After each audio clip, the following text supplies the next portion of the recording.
I'm Azmal. I'm from Jamia. Hey, this is Ayush, National Law University, Sonepat, Haryana. I'm Akhil Chakravarti, and I'm from Jindal. I am Divya Sharma. I'm from Amity Law School, Noida. I'm Manas Mahajan, 10LU Delhi. This is Ayush Rana, law student at Campus Law Center. So do you think that NLUs are proxy to exceptionalism या वो एक exam आपकी आने वाली पूरी life जज करता है? There can be a university with limited resources but having passionate professors and hungry students. I have met a lot of exceptional minds from NLUs who are my friends. Experienced the smartest minds in the legal field that I have met are from Jindal and are from my section. Okay? But yes, I want to point out something that I think Akhil is getting paid by the OP Jindal's PR team because of the amount of passion he has. I am sure hogi. But what was your question exactly? So I think it's majority of the student. It's a student-led initiative. It's a student-led university जो आपकी university को उस rank पे लाती है. Because at the end of the day, the institution is the aggregate of the student. की date में daily में मुझे टीचर या जो प्रोफेसर है वो नहीं मुझे पुश कर रहा है हर चीज़ में. But it is my roommate, it is my classmate, it is my teammate who I am constantly competing with, who I am also engaging in. इतना सब इंग्लिश में पढ़ाते हैं. What if I move back to Gujarat and I have to argue before a district court? वहाँ पे drafting is in Gujarati, arguments are in Gujarati.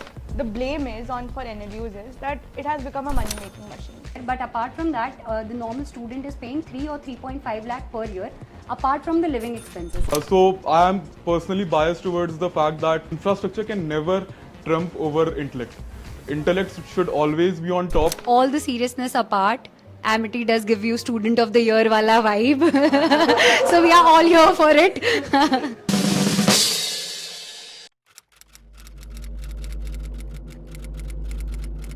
I'm going to ask everyone to give their intros to all of you so that you guys get to know that who all are in the panel, because we have selected very intensively to create a very diverse panel and to get diverse opinions on everything that we discuss here.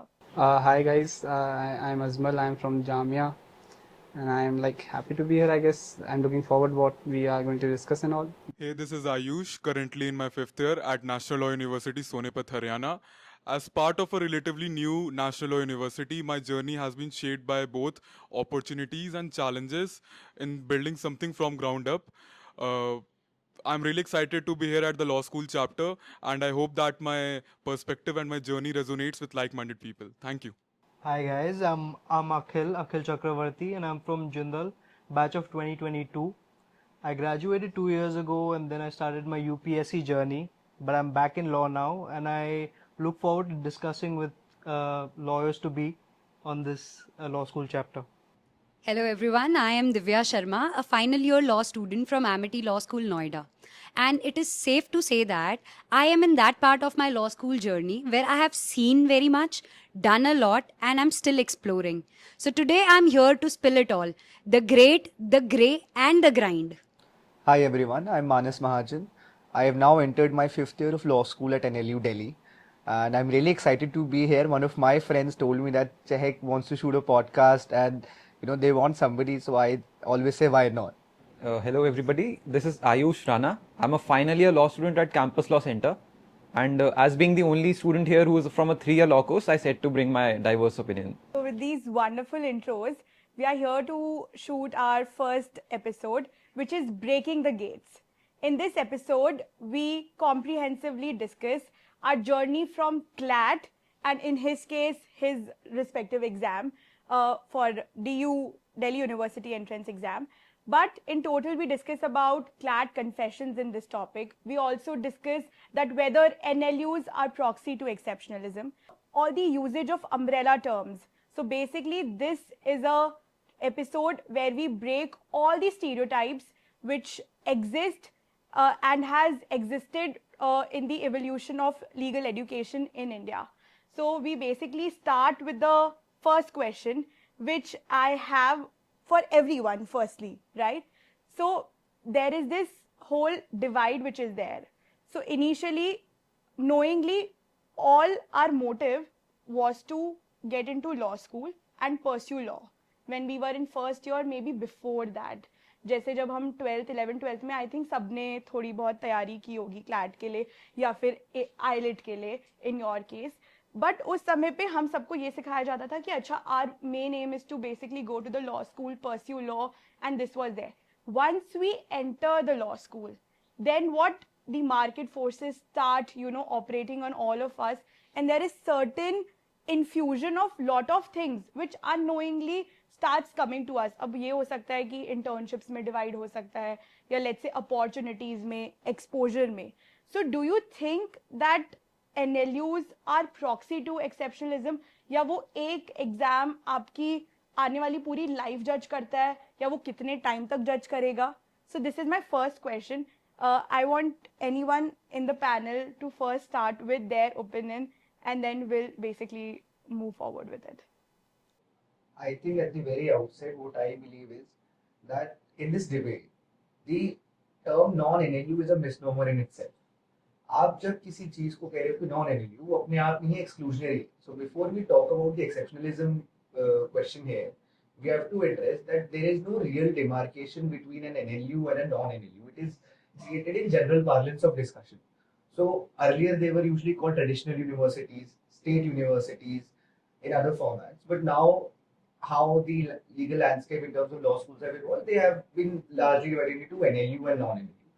But I think that's not a fair assessment, right? There is no need to categorize it as such. All our law schools offering similar footing of 5-year courses, and maybe Ayush can also offer his perspective on how, coming from DU CLC, with being one of the oldest law colleges, most prestigious law colleges, right?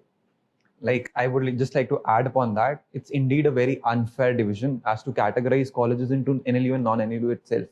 But yet again, you have to see that the market forces themselves do it. Right. Like, for instance, that if I have to, buy something, I'll go to a marketplace which has branded things. So the market forces have created CLAT and AILET as a sort of branding test that these kids, they are branded and tagged with the NLU tag, so we are going to take them. Like, for instance, if you apply for internships or some jobs at different offices, if you come from a reputed NLU, they instantly take you. But it's not that similar or not that fair to us or my other co-panelists in that regard.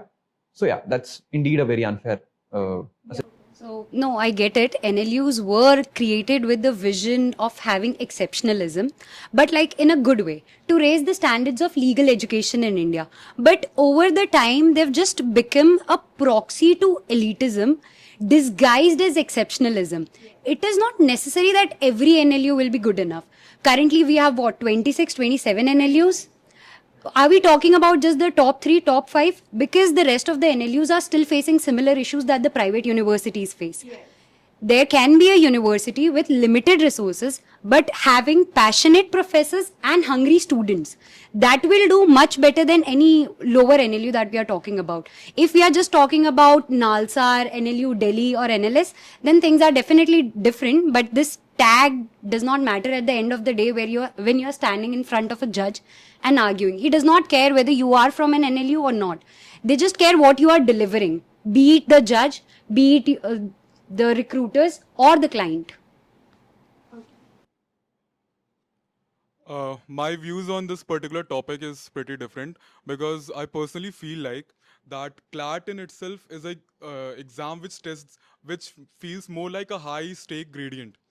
The reason for stating this is because CLAT in itself, there are factors like you need to be enrolled in a elite coaching to clear an exam like CLAT. You need to be fluent and you need to read a passage of English in 2 to 3 minutes. So basically, there are language divides. There are elite coachings that you need to opt for to get into a national law university. And even if you clear exam like CLAT, then also the hefty fees that you are supposed to pay to be studying in a national law university is pretty much which is not on parity with what all the students across the country can afford. So in that sense, what I feel like that CLAT is an elitist exam. Okay, so as far the exam CLAT is concerned, we all know, we all might have once in lifetime have written the exam of CLAT. What I feel is it's a D-Day exam. there are a lot of factors which come into picture. Like for example, we might have a lot of people in friends in coachings when we were back in 11th and 12th, and they were scoring very high in the mocks. And when on the D day we see that okay, they are not even making to the top 5 of the law schools, or let's say. So I think it comes with lot of factors that come into play, and that decides कि उस दिन exam में क्या होगा. But it is similar to every exam, चाहे वो NEET का हो गया या IIT JEE हो गया. It is similar to all the exams. But the question here is कि जो privilege, जैसे what दिव्या mentioned, कि वो elitism का एक प्रतिनिधि बन चुका है जो NLUs है, पर वो privilege आप कब तक लेते रहोगे? There has to be some stoppage ना.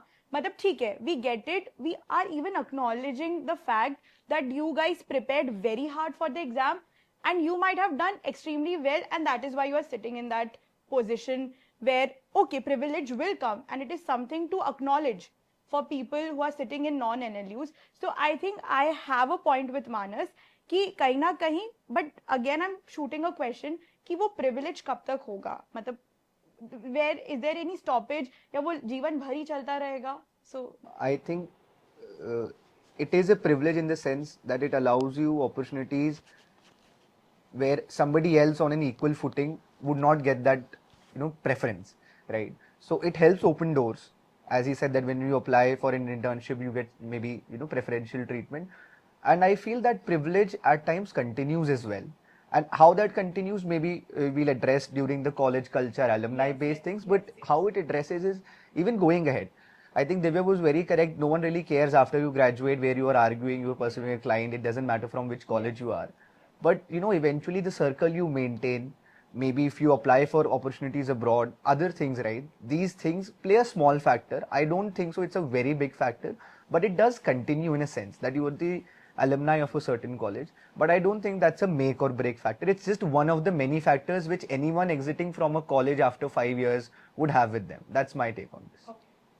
I would just like to chime in on this. I believe that CLAT, people who excel in CLAT and then make it to NLUs are, I mean, they made it on merit. We can't take their merit away from them. I have met a lot of exceptional minds from NLUs who are my friends, but then I have also met people who are exceptional outside NLU. Yes. Yeah. I just want to give my opinion that NLU, being from an NLU, gives you a very good starting point. A starting point which someone who is not from an NLU would probably have to work for 3-4 years or 5 years to get to the starting point which an NLU graduate gets right out of college. But then that the starting point doesn't determine how you will do in the next 20 years. And the greats who I know, who have mentored me where I'm from Hyderabad, none of them are from an NLU, and they make a lot more money than the NLU graduates. So I guess it gives you a very good starting point, and there are exceptional minds in the NLU, but that's it. What you do with that starting point and how you conduct yourself in front of the judge, how you grow is completely on you. And also the alumni, I would like to talk about the alumni which you get from an NLU is also kind of priceless. You could always reach out to them for mentorship, which I guess non-NLUs don't have. But these are the things I'm talking about, which the NLUs, people who go to NLUs have versus the ones who don't. Adding to Akhil's point, I guess I would agree what he's just said, but I'd like to differ a bit, because starting point is what matters the most, I guess, because we all see that this profession offers a lot of privileges when you grow, like after 20 years, 40 years, 50 years, there are a lot of people making hundreds and thousands of money, right? But the thing is, what really matters, as if in this point of time where there is a lot of competition and all, is the push that we can get, like is the helping hand that we can get, we can catch on to it. It doesn't offer that kind of thing for the non-NLU people most of the time, I guess. I think Ayush will agree on that for some part of point. I partially do, but yet again, if you're talking about the privilege and the people being elitist or people enjoying a lot of privilege there, as sir has rightly pointed out that we can't take the merit out of that, right? So when it comes to the entrance of that particular NLUs, it indeed is based upon reading comprehensions which are overly relied upon. Like all the legal principles have to be applied according to the reading comprehension, and that will be very beneficial for the students who come from English speaking schools or convent schools for that matter. But yet again, when we talk about real India, we have a whole diaspora of schools working in different languages. So when it comes to a person who's not that fluent with the language of English, it becomes very hard for him to crack an NLU, get a seat there, no matter how much of a good legal mind he or she may possess. So that is a very big disadvantage when it comes to exams like CLAT, ALET, MHCET, and other 5-year law exams for that matter. In just giving my perspective on our 3-year examinations, so in my college, examinations are conducted, it's called CUET PG, and there is enough reliance on English there also, but yet again, we like the organizers of that particular paper, they focus on legal comprehension, they focus on logical reasoning, general studies, and other such matters which also are very prominent in the field of law for that matter, right? We need a very logical mind to function. We need a lot of knowledge as to what is happening in our society to make and form legal opinions and work in courts. So that's something I would say. Yes, I think you all have given really wonderful perspectives to for this segment. Can you say that? Can we agree on this? That don't judge a book by its cover. Like, is it right to say? Because I think people from NLUs, what Akhil said, that we can't take away their merit. So basically, let's say out of 100, you will see 99 is the cream. वो एक दो बच्चे होंगे कि हाँ ठीक है जिनका मे बी इंटरेस्ट डाइवर्ट हो गया या वो इतने इंटरेस्टेड नहीं है लॉ स्कूल में अब, बट वो 99 तो यू कांट टेक अवे ना, वो तो सब मेरिट से ही आए हैं, या इनफैक्ट वो 100 आउट ऑफ 100 भी सब मेरिट से आए हैं. मे बी लेटर पॉइंट पे उन्होंने अपनी फील्ड चेंज कर लिया, वो इंटरेस्टेड नहीं रहे. But I think with non NLUs problem ये होती है कि उनके बैच साइजेस में there is a very small portion या स्मॉल परसेंटेज ऑफ नंबर जो उतना सीरियस होता है. तो आई थिंक उनकी कॉलेज की इमेज वैसी ही बनने लग जाती है.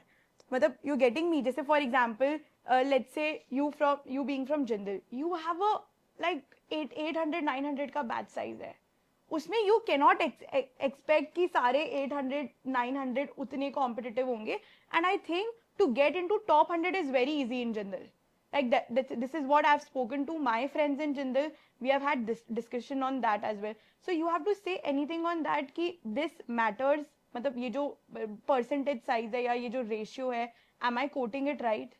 So I studied in the section which I studied in was probably the most intelligent section in the last 5 years of Jindal. So I studied in a very competitive environment where it was very hard to come in the top 10 of my class only, where there were like 40 guys. So but then when I do agree to the point that the number of people who quote unquote become successful in the legal field who come out of Jindal versus who come out of an NLU, NLUs are higher because I guess they hold them to the starting point they get, plus I guess they hold them to a higher regard in terms of efficiency, whereas Jindal people or someone who comes from a private university, they would like to experiment more. They don't have a single track mind as to what they should do with a legal career, and I don't want to say that's a wrong thing. It's not a wrong thing. I believe that if you are a person who wants to explore outside the legal field or niches within the legal field which people who are not exploring in general, then I think you should do that. Every person is different. But what was your question exactly? My question was कि जो batch sizes होते हैं वो कहीं ना कहीं determine करता है कि इतने टाइम से, for example let's say NLU Delhi, मतलब वो NLS से बहुत बाद में आया है. व्हाट्स द ईयर ऑफ 2008 में. It's a very new college, but the kind of work that they have given, the kind of work, या उनके एलुमनाई हो गया या उनके बच्चे, so I think institutions don't make their name on their own. It cannot make their name on their own unless their students are of that level ki वो नाम नहीं बना पा रहे. तो I think it's majority of the student, it's a student led initiative, it's a student led university जो आपकी university को उस रैंक पे लाती है. मतलब I think that is, we have to give that to them. I think it's a two-way relationship. Obviously, the students have a big role to play in the university's reputation, but also the opportunities that the university provides. And then I also believe, in my personal experience, the smartest minds in the legal field that I have met are from Jindal and are from my section. Okay, there are two guys in Cambridge right now, and he recently posted a picture with Naveen Jindal and Sashi Tharoor in Cambridge, and he's doing really well for himself. So, I mean, I'm just giving an example of what a Jindal student can do. Okay, so Jindal gives you that opportunity, and there are students who capitalize on it. So yeah, that is what I just wanted to get it out there. So I think I am very much in agreement with him here, because when we speak of merit, it's a very broad and a dense term, right? So I feel personally that given a certain amount of opportunity and access to, let's say, common materials, mentorship, training, two people can be brought at par more or less, right? Had they had the opportunity. Like, you gave a very good perspective, which and I just want to circle this back closer to the topic, right? CLAT as an entry mechanism. Let's say आज की date में मैं NLU Delhi में हूँ या कोई NLS में जो टॉप 3 में है. पहले CLAT, it's very heavily reliant on English, heavy English, right? So predominantly people who are used to reading English on a good level, who are coming from top schools, you compete with them. So that is one step, right? Prior to the entrance itself. In the entrance exam, again, those who have had the access to the best of the coachings, material, tests, mocks, and inherently are doing better at these things because of their background and other things, and their efforts as well. Nobody's taking in the efforts, but all the other factors are valuable as well, right? फिर उसके बाद जब आप select होके आप let's say first year में enrol होते हो in a very competitive university, when he mention peer group, I totally agree with him, because at the end of the day the institution is the aggregate of the students. आज की date में daily में मुझे teacher या जो professor है वो नहीं मुझे पुश कर रहा है हर चीज में, but it is my roommate, it is my classmate, it is my teammate who I am constantly competing with, who I am also engaging and collaborating with, right? So the peer group which gives you the access and the opportunity to push yourself, right? That is the primary thing which pushes an institution. Other factors are definitely there, right? Akhil mentioned that opportunities पे आपको capitalize करना है. I think that is the primary point of a top college, that they put very competitive, competent people together. They give them, and it's a very small batch size. Now, as of today, my batch size has increased to 120. It used to be 80 earlier, right? But in a very small batch size, in a university of total 600 students, all 5 batches, the amount of opportunities they have to interact, to engage with people, and the kind of resource persons which are coming in. There is a lot of intellectual stimulation that you Exactly, get with right? lot So of people. when you get that from the get-go, it's like a compounding effect. Like, you are catapulted into a field, so you take those steps much faster. So it starts from the day one, and it goes back to the CLAT stage and the clearance, and then reliance on English, good schools, good coaching, and they're expensive as well, right? Maybe we don't compare it to Jindal, Symbiosis, Amity, other expensive colleges in that field, but I think now even NLUs are charging 4 lakh rupees a year, right? And that is certainly not on the cheaper end. I think DU is what, somewhere around 15,000 per semester. DU is at 6,000 per year. 6,000 per year. So, that's my monthly mess fee. So that's something, which we also have to put into. Making my job easier by bringing the fees thing, because this has to be the next point. Before we move on to fees, let's just focus on the CLAD part because I have a few pointers to make. Then we can shift to the fees part. एक अच्छा pointer है यार. मुझे ये इतना सब English में पढ़ाते हैं. What if I move back to Gujarat and I have to argue before a district court? वहाँ पे drafting is in Gujarati, arguments are in Gujarati. So I want to bring this point. ऐसे ही मत ले लेना. Amit sir, hello. We have a very good candidate. So yeah, as you guys have pointed out, fees has a very big role to play in the law journey itself. Being from a actual government college, like it's fully government, so I pay very less, and the amount of benefits which I take out of my college, they're not on the same scale, right? I get a lot out of my college on a very less pay scale. But yes, I want to point out something that I think Akhil is getting paid by the OP Jindal's PR team because of the amount of passion he has. PR team भी है. I am sure होगी He's ये रही he's going to be heading the PR team now. I've never seen a I am looking for a job. there's got that a you know job. wait you guys are getting paid Ayush, looking for a job, got a job. Directive from her. But kudos to you for having that much passion for your law school. yeah Before I am not getting paid by Jindal. I just love my college a lot. But if the Jindal PR team wants to reach out to me, they can reach out to me at akhilchakravarti39@gmail.com. This is how we are getting ROI. every day is a hustle Podcast को link बना दिया. चलो fees पे बात करें थोड़ी सी कि मतलब क्या सीन है. डिस्कस करना है किसी को फीस के बारे में. यार मैं कुछ बोलूँगा बहुत ज़्यादा difference आ रहा है. I लोगों think को तो let's ROI let's just for context of the audience, why don't we throw out our fees, new batches की, just for an idea because we are familiar but If not I were everybody to who's say watching that हम maybe. लोग को तो ROI बहुत ज़्यादा है. Like my senior just got placed in Trilegal.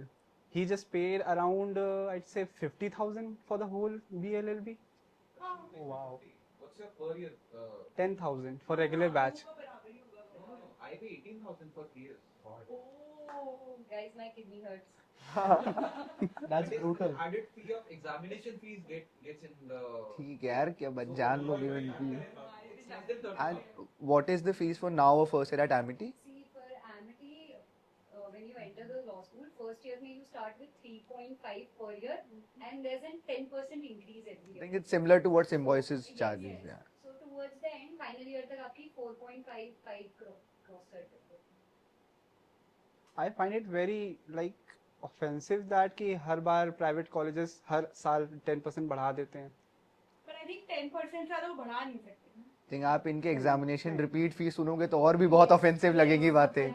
That is just the start. 7,500 for back I papers. think मतलब to Yes, single paper. If you get a back, you have to pay money to like rewrite it. नहीं ये नहीं लेना है. Talk about the competitiveness, no? Everybody's like, I want to be in this exam.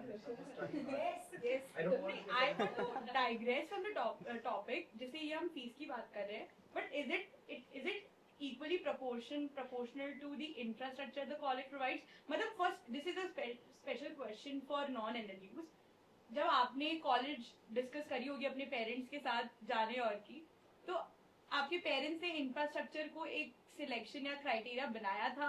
क्योंकि because I think private university बहुत ज्यादा PR करती है इस चीज के बारे में कि व्हाट दे ऑफर, उनकी बिल्डिंग में क्या क्या है, उनके खाने में क्या क्या है, वो कॉन्टिनेंटल चाइनीज ये प्रोवाइड कर रहे हैं, ये कर रहे हैं, और जैसे एमिटी में कुछ तो मतलब इंफ्रास्ट्रक्चर है वहाँ। कितना रोल है, मतलब मैं ये पूछना चाह रही हूँ, मतलब ये डिसाइडिंग फैक्टर है क्योंकि एनएलयूज में यू कांट हेल्प इट, वो आपको मिल गई, आपका एलोकेशन हो गया लिस्ट के अकॉर्डिंग, तो वो आप पे है कि आपको जाना है नहीं जाना है. But people who are only opting for private universities, my question is कि इंफ्रास्ट्रक्चर करता है रोल इन डिसाइडिंग कि कॉलेज में जाना है या नहीं जाना है? Want to have that perspective. In my case, I think it didn't matter that much because I come from a background where I'm like first gen to go to a university. So my parents didn't like really saw a lot of into this thing, and I was the only one who was like looking for the colleges and all, going for the colleges whether I should go to like Jamia or CLC or AMU maybe, because after CLAT I had to make my second options too. And then I decided to go to Jamia because it has a very like good opportunistic place situation that how is it situation in Delhi, so it's giving a lot of opportunity to the people, so that was the only criteria I looked हाँ, for. but this is actually ये जो मैं question इसलिए पूछना चाह रही हूँ because ये यूजुअली आता है for universities like Jindal, SLS, Amity, Bennett, ये वाली यूनिवर्सिटीज आई थिंक उतनी फीस या उतना इंफ्रास्ट्रक्चर को प्रमोट करती है in selling. So do you think it is something that should be there या बस ठीक है, बस होने के लिए है?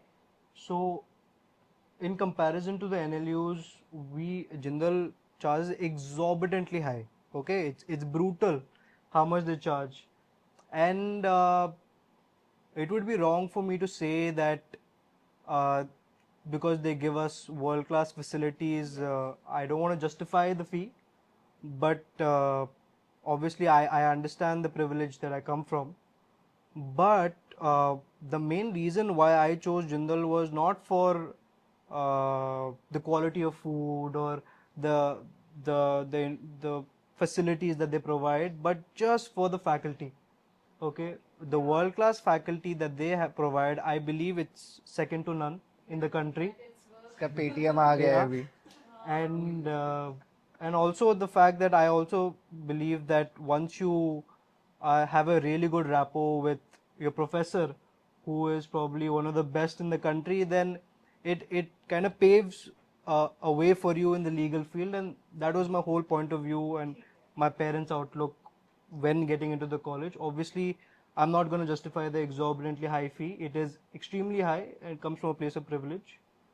But yeah, the faculty is top notch. That is something that was one of the criteria why. Yeah, yeah. And It not was- infrastructure. Yeah, no, obviously. For a lot of people, infrastructure is one of the points. No, definitely. Yeah, they provide, like, for example, I played basketball, okay. I'm a national level basketball player from Telangana. And then when I came to college in Jindal, I obviously wanted to play basketball.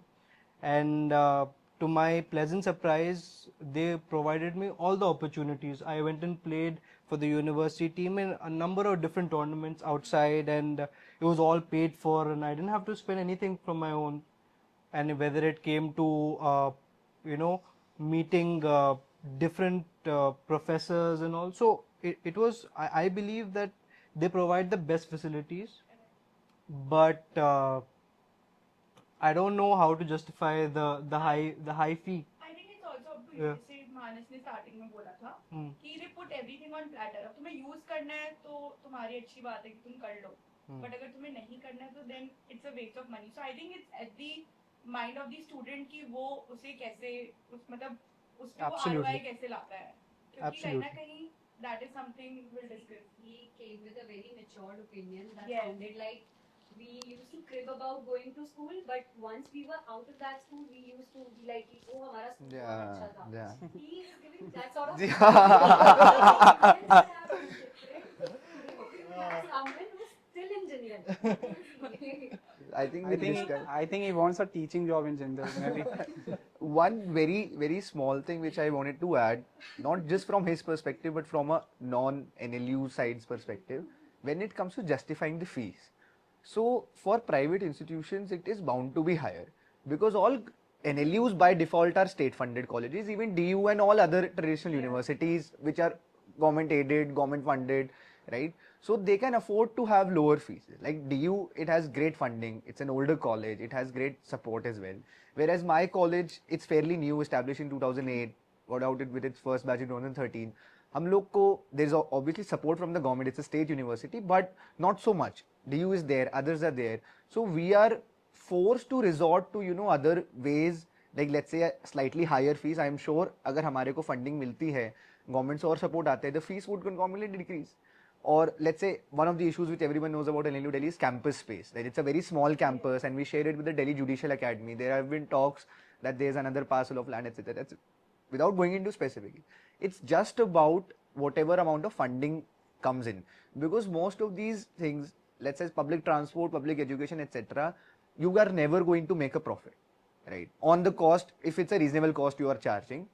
In the same vein, it's a private institution. The amount of expenses they have, they need to charge Extracurricular exorbitant expenses. fees. Government institutions, depending on the funding they have, they can vary on a scale. His fees is 6,000, mine is 4 lakhs. Now, not for me, but for first the coming batches, 4 lakhs a year, right? Other NLUs, it's different, right? But all are in the same footing in terms of state. So it's a very, that we give these colleges a national character. But at the end of the day, they are actually state universities. They are only national law universities, but they are not under a central.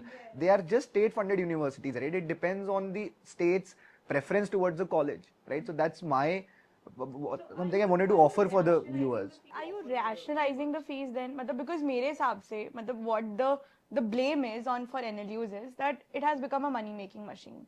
चाहे वो CLAT के exam की fees से ही क्यों ना start होता हो, क्योंकि I think they charge मेरे टाइम पे I think 3,000 was Now it's 4,000, I think. But the issue is, high. Such less takers are there. If you see on a larger scale of the options available, आप JEE देते हैं, आप NEET देते हैं, I think, और अब CLAT में आप इसमें मान लो, नहीं तो आपका कैट आईपी मैट कैट वाला जो होता है, so you have to see उनकी भी फीसेस हायर है बट इनकी लो है. The amount of support they are getting. CLAT is conducted by itself by the consortium.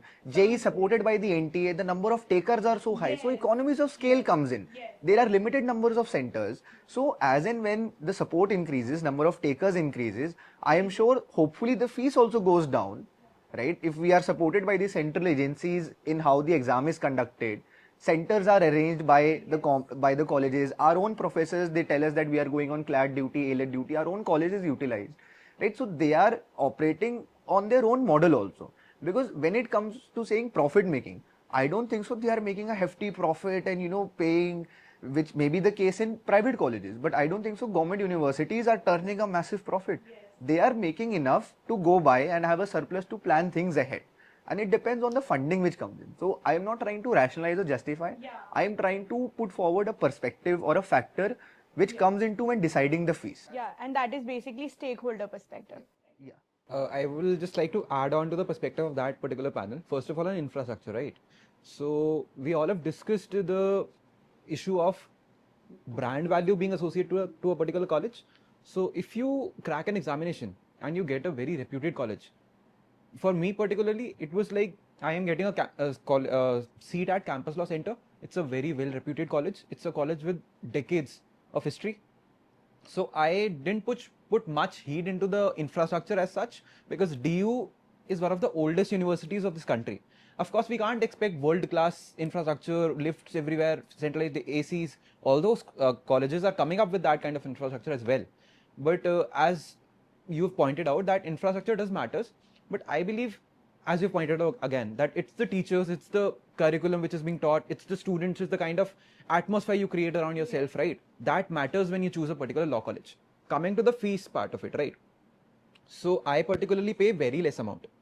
And that indeed is because my college is particularly funded by the state. It is not funded, it is completely funded by the central university. So I pay very less amount of fees. But yet again, I'll have to factor in the living costs, right? Because I am not from a college which provides the facility of hostel. Delhi University provides hostel facilities as a whole, not particularly limited to law students as such, right? So I live in a private area. There's no rent control in Delhi, like not much of a rent control in Delhi.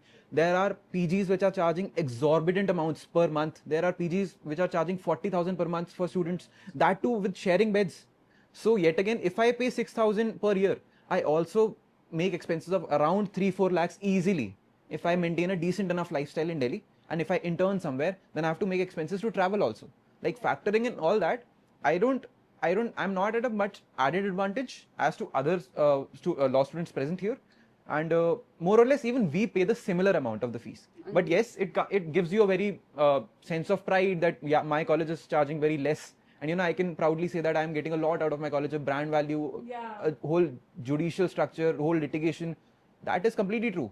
But also factor in the living costs. No, you are rightly proud about the college part, that you're paying less. Because see, the living expenses that you're talking about, the college fees that we discuss is just our tuition fees. The living expenses are apart from those expenses.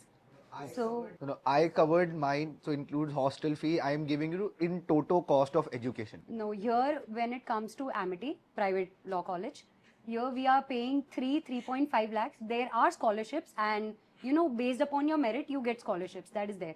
That is definitely there. But apart from that, the normal student is paying 3 or 3.5 lakh per year, apart from the living expenses.